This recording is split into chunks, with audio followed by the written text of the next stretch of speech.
আসসালামু আলাইকুম, সবাই কেমন আছেন? আশা করি সবাই অনেক ভালো আছেন। আল্লাহর রহমতে আমরা অনেক ভালো আছি। তো প্রতিদিনের মতো নতুন আরেকটি ভিডিও নিয়ে চলে আসলাম। আমার চ্যানেলে সবাইকে সুস্বাগতম, শুভ সকাল। এই যে সকালবেলা তো ঘুম থেকে উঠে একটু ভিডিও করে নিলাম। আর আজকে ছিল 20 রোজা, আর দিনটি ছিল জুম্মার দিন। তো সবাইকে জানাই জুম্মা মোবারক। তো আজকে পুরো দিনটি কিভাবে কাটালাম, কি কি করলাম, তো দেখতে থাকুন পুরো ভিডিওটি। তো আজকে হইতেছে শুক্রবার, আর আজকে 20 রোজা। আর আজকে 21 তারিখ বৃষ্টি না। 12:30 পৌনে একটা বাজে গেছে। তো আমি এই যে রান্না করতে চলে আইছি আজকে একটু তাড়াতাড়ি। তো ঘরের কাজকর্ম রয়েছে, ওগুলাও শেষ করতে হইব।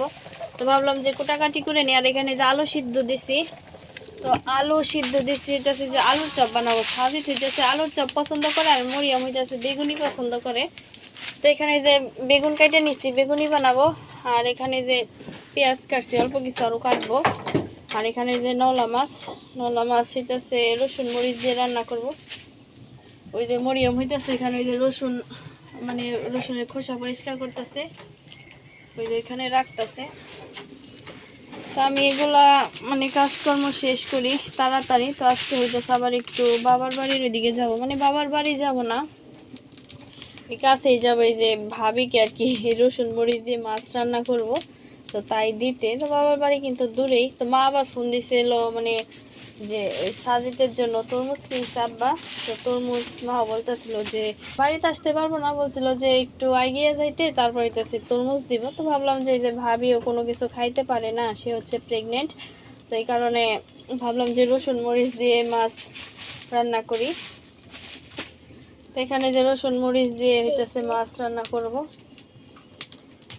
আর হইতেছে ডিম সিদ্ধ দিছি সাজিদের জন্য। ও হইতেছে আবার ডিম খাইতে পছন্দ করে, ও মাছ তেমন খায় না। তো ডাল দিলে মশলা খাইবই না।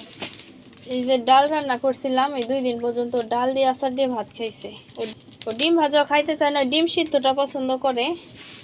আর এই ডাল দিয়ে আচার দিয়ে আর মাংস এগুলাই পছন্দ করে। তো মাছটা ওরকম পছন্দ করে না। মাছের মধ্যে আবার পাঙ্গাস মাছটা একটু খায়। তো যাই হোক, এই যে এখন আমি তাড়াতাড়ি করে মানে কাজকর্ম শেষ করি। আজানও দিয়ে দিছে, আজকে জুমার দিন। তো কাজকর্ম তাড়াতাড়ি শেষ করি, আবার গোসল টোসল করে নামাজ পড়বো। আর এই যে আজকে কিন্তু মেঘলা মেঘলা, গতকাল মেঘলা মেঘলা ছিল, কোনো মেঘ ছিল না। আজকে হইতেছে যে রাইতে বেলায় যাব না। মানে মেঘ, রাত্রে একটু ছিটা ফোটা নামছিল। বাতাসও ছাড়ছিল। আজকেও সেই মেঘলা মেঘলা হয়ে রয়েছে। তো আমি এই যে মাছগুলো উঠাই লবণ দিয়ে মাখাই রাখি, তারপর হইতেছে মাছ ভাইজা রসুন মরিচ বাড়তে হইব। গোলা রসুন মরিচ পেঁয়াজ ওগুলা বাইটা তারপর হইতেছে রান্না করতে হইব।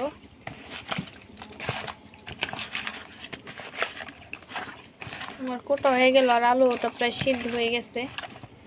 তো এখন কি করব, আজানও দিয়েছে, ঘরটার পরিষ্কার করতে হবে, মানে একটা একটা করে কাজকর্ম শেষ করতে হবে।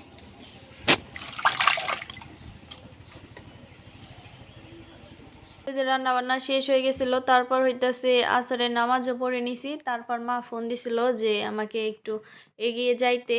তো তারপর ওই যে গেলাম, যাই হইতাছে অনেকক্ষণ দাঁড়াই আছিলাম। পরে মা বলতেছিল যে গাড়ি পাই নাই, যাও আইছিল, মানে ওই একটু দূরে তাকে নামাই দিছে। পরে হইতাছে হাইটা আইছে, এই কারণে অনেকটা সময় লেগে গেছিল। আর আমি আস্তে আস্তে হইতাছে তার কিছুক্ষণ পর মানে সন্ধ্যার আজান দিয়ে দিছিল। আর এখানে যে বড়ই দিছিল মা, তারপর হইতাছে আগের দিন হইতাছে মাংস দিয়ে ডাল রান্না করছিল, তাও হইতাছে রাইখা দিছিল আমার জন্য ফ্রিজে। তো ওইটাও দিয়ে দিছে। আর এখানে হইতাছে যে আব্বা তরমুজ কিনছিল আজকে, মানে আজকে না, এই গতকাল বৃহস্পতিবার ছিল আমাদের এখানে জয়পাড়া হাট। তো হাটে থেকে হইতাছে তরমুজ আনছিল। তো ওই তরমুজটা হইতাছে গতকাল দিতে পারে নাই, তাই হইতাছে আজকে মা এই যে দিয়ে গেছে। এই তরমুজের জন্য আমাকে যাইতে বলছিল। পরে আবার হইতেছে আমি আবার মাছ রান্না করলাম, ভাবলাম যে ভাবি কোনো কিছু খাইতে পারে না, তো এইভাবে রান্না করে দিই। এইভাবে কিন্তু অনেকেই পছন্দ করে, রসুন মরিচ দিয়ে মাছ একটু ঝাল ঝাল লাগে। তো আমি হইতেছে আবার মাছ রান্না করে নিয়ে গেছিলাম আর কি, পরে ওইটা দিলাম। আর এখানে হইতেছে মা যেগুলো দিয়ে গেল। তো আস্তে আস্তে কিন্তু সন্ধ্যার আজানের সময় হয়ে গেছিল। ওই যে বললাম যে মা গাড়ি পায় নাই, মানে অনেকটা সময় লেগে গেছিল। আর এই কারণে হইতেছে যে আমারও বাড়িতে আসতে একটু সময় লেগে গেছিলো, আমিও দাঁড়াইছিলাম এখানে। আর এখানে যে ইফতারি করতে বসে পড়েছি, এখানে যে ফল টল কেটে নিছি। আর হইতেছে ওদের জন্য এই যে বেগুনি আলুর চপ বানাইছি। আর হইতেছে ডিম চপ বানাইছিলাম। আর এখানে হইতেছে আব্বা রসমালাই আনছিল বাজার থেকে, তো ওই রসমালাই হইতেছে ওদের জন্য রাইখা দিছিল ফ্রিজে। তো এই রসমালাই হইতেছে মা নিয়ে আইছিল। আর এখানে হইতেছে আমি এই যে পাতলা খিচুড়ি রান্না করছিলাম আর কি, তো ওই খিচুড়ি অল্প একটু, তো ওইটা হইতেছে আমি খাইছি। তো যাই হোক ইফতারি তো করে নিলাম। তারপরে যেখানে মাগরিবের নামাজ পড়ে যেখানে হইতেছে সস দিয়ে খাইতেছিলাম বেগুনি। আর বেগুনি দেখেন অনেক সুন্দর হয়েছে। তো এগুলো হইতেছে ভাজতে গেলে ডুবা তেলে ভাজলে অনেক সুন্দর হয়। আর আগে এগুলা বানাইতে পারতাম না এত সুন্দর করে, মানে গোলাটাও গোলাইতে পারতাম না যে কতটুকু এইভাবে বেসনটা গুলাবো। এখন আল্লাহ রহমতে সবই পারি। তো আর বেগুনি তারপর আলুর চপ বানাইলেও অনেকটা সুন্দর হয়। তো এই যেখানে খাইতেছিলাম সস দিয়ে, তো আমার ছেলে মেয়েও কিন্তু এগুলা সস দিয়ে খাইতে পছন্দ করে, আমারও ভালো লাগে এগুলা সস দিয়ে খাইতে। তো যাই হোক এই যে সস দিয়ে পরে হইতেছে খাইতেছিলাম। আর ভিডিওটি এখানেই শেষ করি। আর প্রতিদিনের মতো ছোট্ট একটা রিকোয়েস্ট, আমার ভিডিও যদি নতুন কোনো আপু ভাইরা দেখে থাকেন, ভিডিওর কোনো একটু অংশ যদি ভালো লেগে যায়, আমার লাইফস্টাইল ভিডিও সাবস্ক্রাইব করে আমার পাশে থাকবেন। সবাই ভালো থাকবেন, সুস্থ থাকবেন, নিজের খেয়াল রাখবেন। ধন্যবাদ সবাইকে।